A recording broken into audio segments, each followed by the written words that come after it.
Assalamualaikum warahmatullahi wabarakatuh. Halo teman-teman, jumpa lagi di channel Belajar Finance.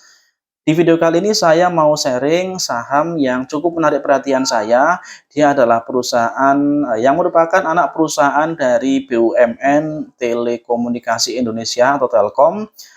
Dia adalah PT Daya Mitra Telekomunikasi Tbk dengan kode sahamnya MTEL.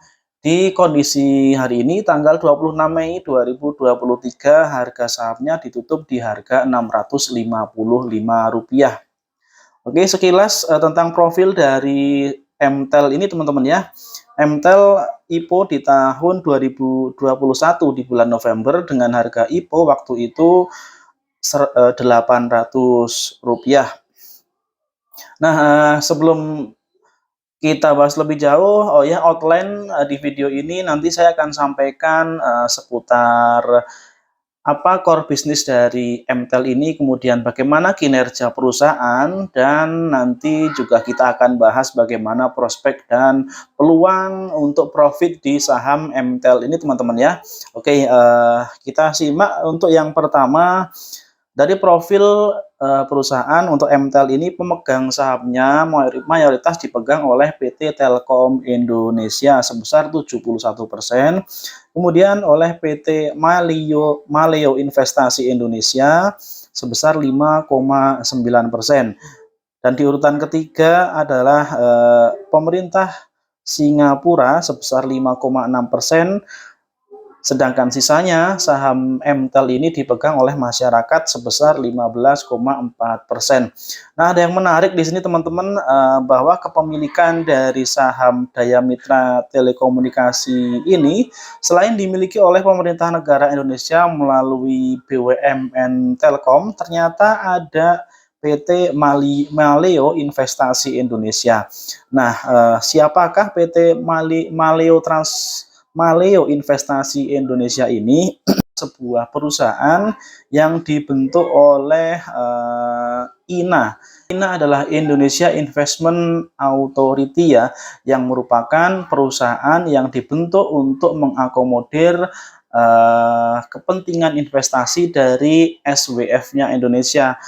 SWF adalah Sovereign Wealth Fund, yang merupakan dana kekayaan abadi dari negara Republik Indonesia ya. Jadi teman-teman, di tahun 2020 kemarin Presiden Jokowi menetapkan pembentukan suatu SWF atau dana kekayaan abadi negara Indonesia, dan dikelola dengan perusahaan yang namanya INA tadi ya, Indonesia Investment Authority, kemudian membentuk sebuah anak perusahaan, salah satunya PT Maleo Investasi Indonesia tadi, yang menanamkan sahamnya di MTEL, dan juga ada investasi juga di beberapa perusahaan lain, misalnya di Bank Mandiri, kemudian di Bank BRI, lalu ada juga di bidang infrastruktur dan di bidang energi teman-teman ya. Dan total dana kelolaan yang dimiliki oleh SWF Indonesia ini adalah sebesar 79 triliun, dana yang cukup besar ya teman-teman ya.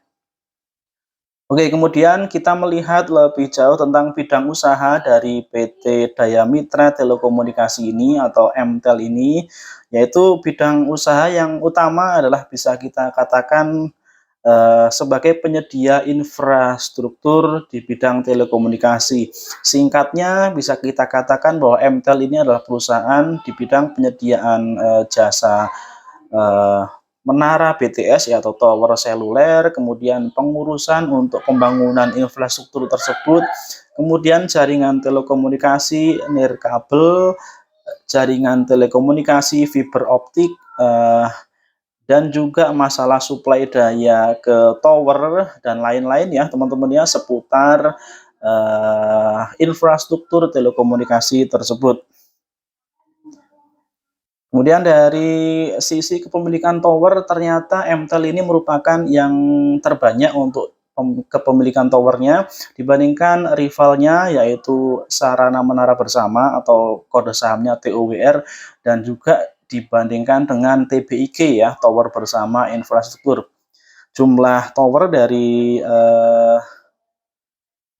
MTEL ini mencapai 35.000 tower, kemudian untuk TOWR sebanyak 28.000 dan untuk TBIG sebanyak 20.500-an. Namun hal yang cukup jauh dari statistik ini adalah bahwa tenancy ratio atau rata-rata penyewaan yang terpakai dari jumlah tower yang tersedia untuk menara dari MTEL sendiri ternyata tenancy ratio atau rasio tersewanya paling kecil ya, yaitu sebesar 1,5 kali dibandingkan dengan TOWR yang sebesar 1,8 kali dan TBIG sebesar 1,9 kali. Namun di sisi lain, statistik masih kecilnya tenancy ratio ini tentu merupakan peluang untuk MTEL sendiri agar kedepannya bisa mengoptimalkan penyewaan menara selulernya mencapai paling tidak mendekati angka tenancy ratio dari TOWR dan juga TBIG teman-teman ya.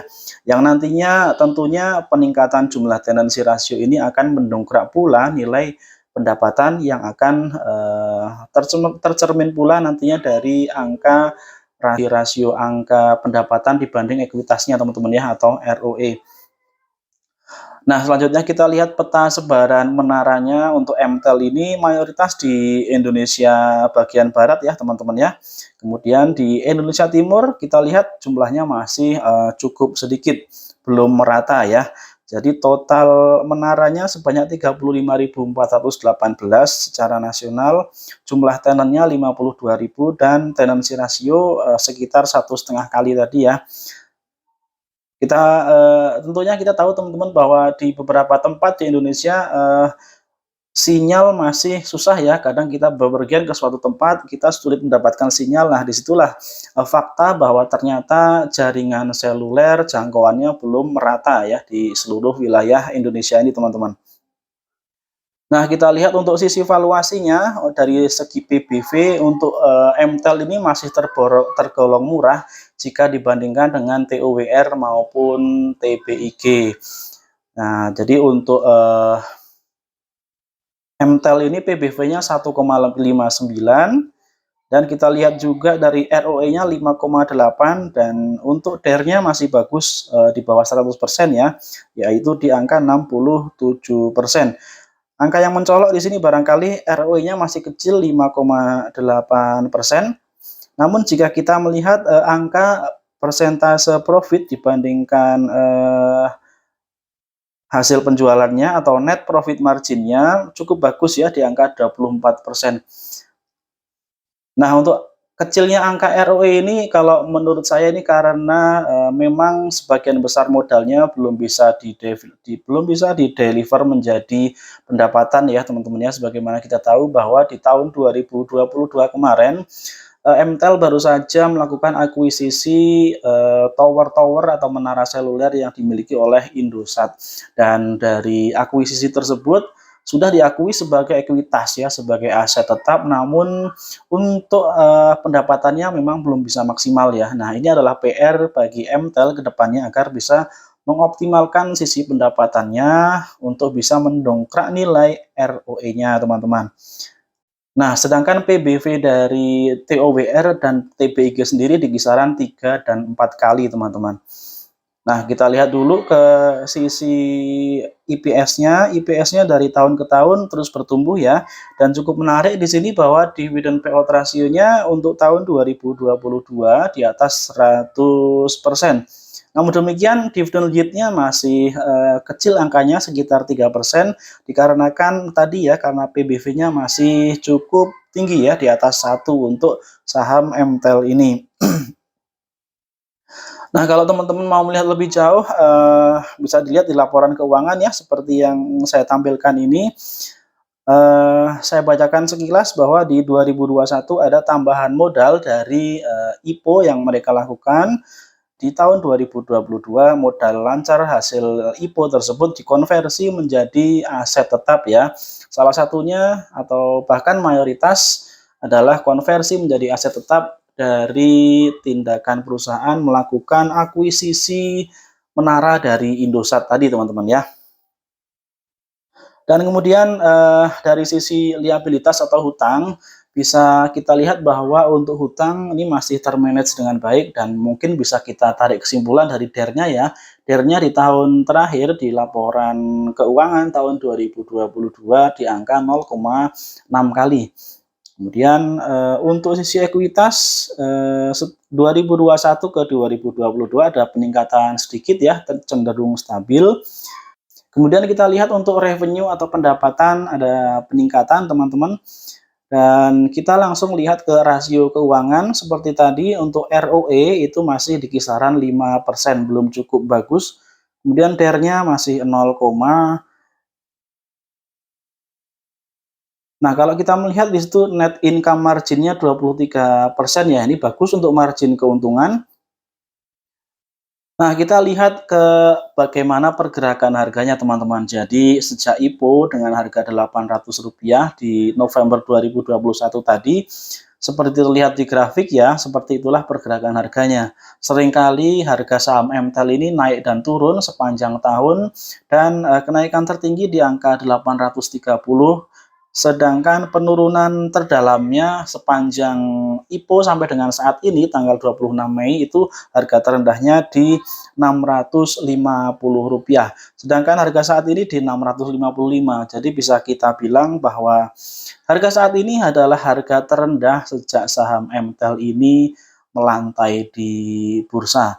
Kalau kita melihat prospeknya bagaimana? Prospeknya dari apa yang saya sampaikan tadi ya, jadi bahwa ketersediaan jaringan atau infrastruktur untuk komunikasi seluler di Indonesia ini atau di negara kita ini masih belum merata. Tentunya itu menyimpan satu peluang yang bagus untuk perkembangan bisnis di sektor infrastruktur telekomunikasi.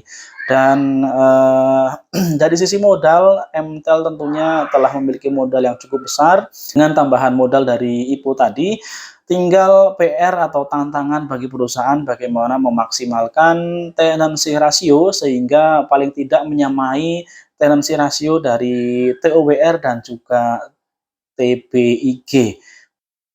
Prospek yang bagus juga bisa kita lihat dari fakta bahwa semakin ke sini pengguna internet di tanah air semakin banyak ya, mencapai di atas 200 juta pengguna internet di Indonesia, dan kebutuhan akan koneksi internet juga semakin hari semakin berkembang.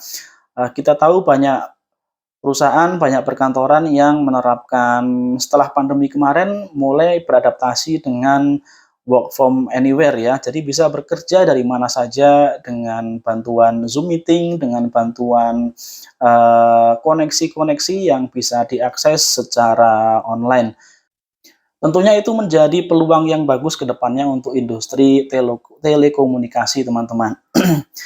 Sedangkan satu faktor lagi, jika kita melihat peluang profit dari saham MTEL ini, bahwa kita melihat market cap-nya cukup besar, sebesar 54 triliun. Nah, dari porsi tersebut, kepemilikan atas nama masyarakat atau publik hanya sebesar 15%.